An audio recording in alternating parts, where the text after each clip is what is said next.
सिंधी सदाई आबाद रहो, जिते हुजो शलशाद रहो। सिंधी आहियां, सिंधी रहंदुसि, सिंधी मुंहिंजी ॿोली, कीअं विसारियां ॿोली जंहिंमें माउ ॾिनी हुई लोली। आयो लाल सभई चओ Jhulelal. NCPSL Sindhi world radio में सिंधीअ में ख़ासि ख़बरूं।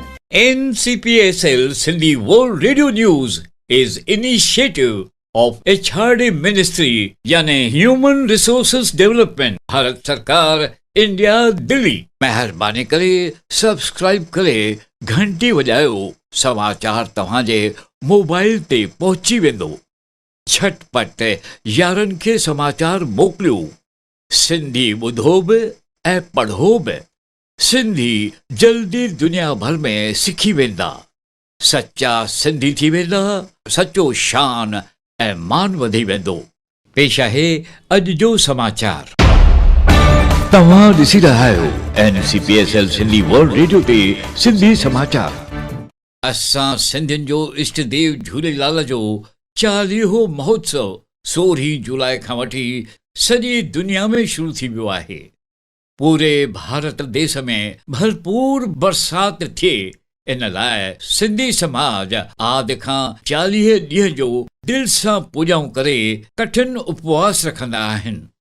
40 ॾींहंनि जे कठिन उपवास जे अनुसार सिंधी समाज लगातार वरुण अवतार झूलेलाल इष्ट देव भगवान श्री झूलेलाल जी पूॼा आराधना में लीन थींदा आहिनि।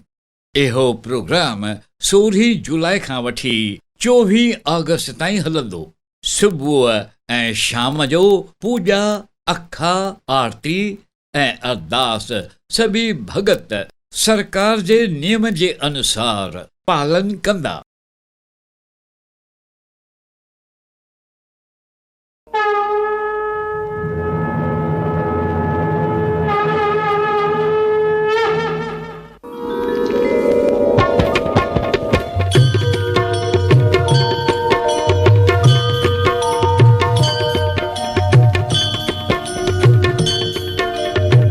कलंगीअ वारा लाल खिड़ी अचु घर में। कलंगीअ वारा लाल खिड़ी अचु घर में। खिड़ी अचु घर में, अखियूं मुंहिंजूं दर में। खिड़ी अचु घर में, अखियूं मुंहिंजूं दर में। कलंगीअ वारा अचु घर में।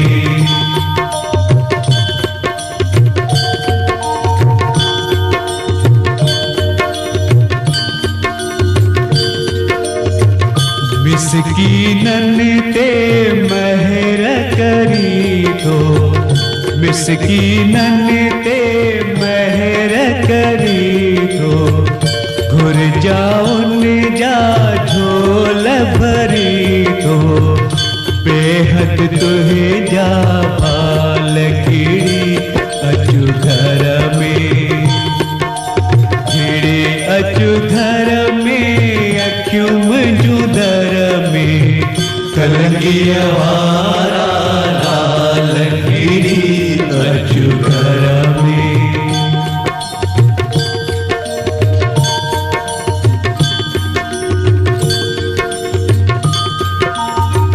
हलंदीअ पंहिंजीअ शाल हलाई।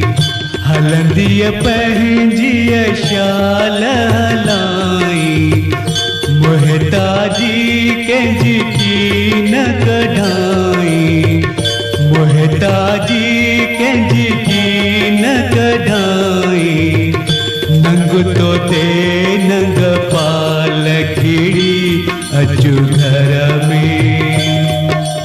खिड़ी अचु घर में, अखियूं मुंहिंजूं दर में। कलंगीअ वारा लाल खिड़ी अचु घर में। आयो लाल झूलेलाल, आयो लाल झूलेलाल। जेको चवंदो झूलेलाल, तंहिंजा थींदा बेड़ा पार। जेको चवंदो झूलेलाल पंहिंजा थींदा बेड़ा पार आयो लाल झूलेलाल आयो लाल झूलेलाल आयो लाल झूलेलाल आयो लाल झूलेलाल आयो लाल झूलेलाल आयो लाल झूलेलाल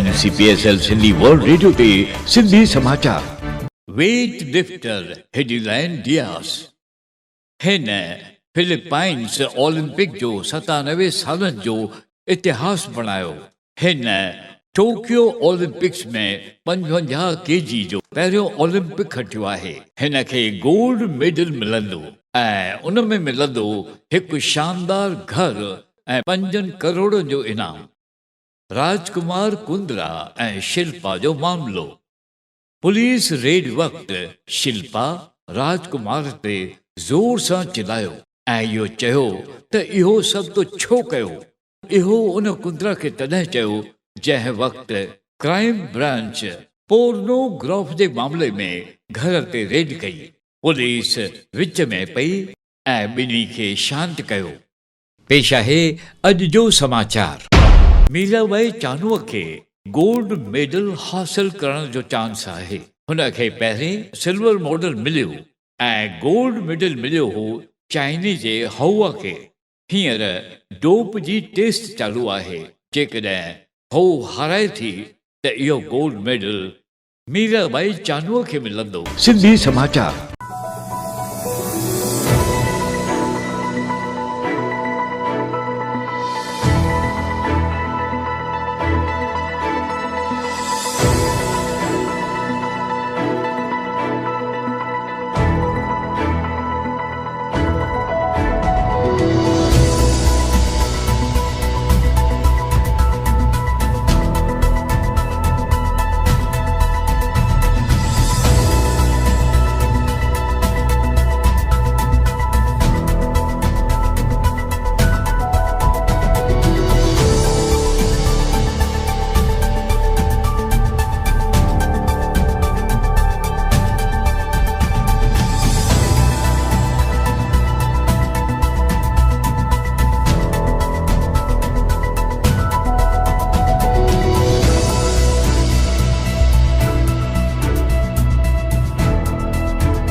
सिंधी समाचार खीरा यानी ककड़ीअ मां खतरो हिकिड़ो पहाको आहे सुबुह जो खाइजे त काकड़ी काकड़ी आहे ॾींहं जो खाइजे त काकड़ी हीरो आहे ऐं राति जो खाइजे त काकड़ी ज़ीरो आहे इहो इन करे चयो वियो आहे छो जो सुबुह जो पीअंदा या खाईंदा त उन जो फ़ाइदो तिर जेतिरो मंझंदि जो पीअंदा त उन जो असरु हीरे जहिड़ो आहे ऐं जेकॾहिं राति जो पीअंदा उन जो असरु ज़ीरे जहिड़ो आहे इन करे काकड़ीअ खे ॾींहं जो पीअण में ई फ़ाइदो आहे काकड़ीअ में विटामिन्स मिनरल्स ऐं इलेक्ट्रॉल जो पावर हाउस चयो वेंदो आहे फ़ाइदो वज़न घटाईंदो आहे वज़न घटाइण जा तत्व आहिनि पेट भरिजी वेंदो आहे ऐं ताक़त बि मिलंदी आहे 95% पाणी हुअण जे करे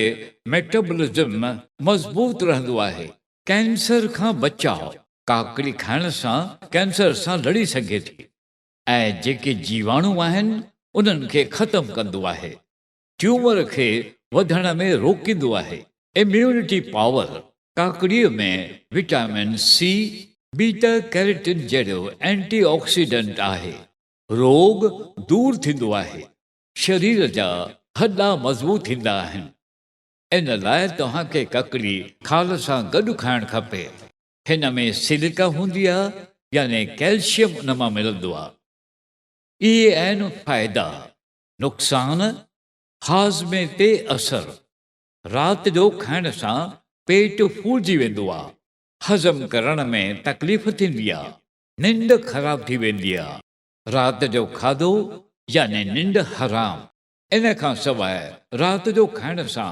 हाज़मो कमज़ोर थी वेंदो आहे हाज़मो इन खां अॻु में जेकॾहिं ख़राबु आहे त उन्हनि खे काकड़ी राति जो बिल्कुलु न खाइणु खपे समाचार पूरो थियो सिंधी सदाई आबाद रहो जिते हुजो शल शाद रहो। सिंधी आहियां सिंधी रहंदुसि, सिंधी मुंहिंजी ॿोली, कीअं विसारियां ॿोली जंहिंमें माउ ॾिनी हुई लोली। आयो लाल सभई चओ Jhulelal. NCPSL Sindhi world radio में सिंधीअ में ख़ासि ख़बरूं।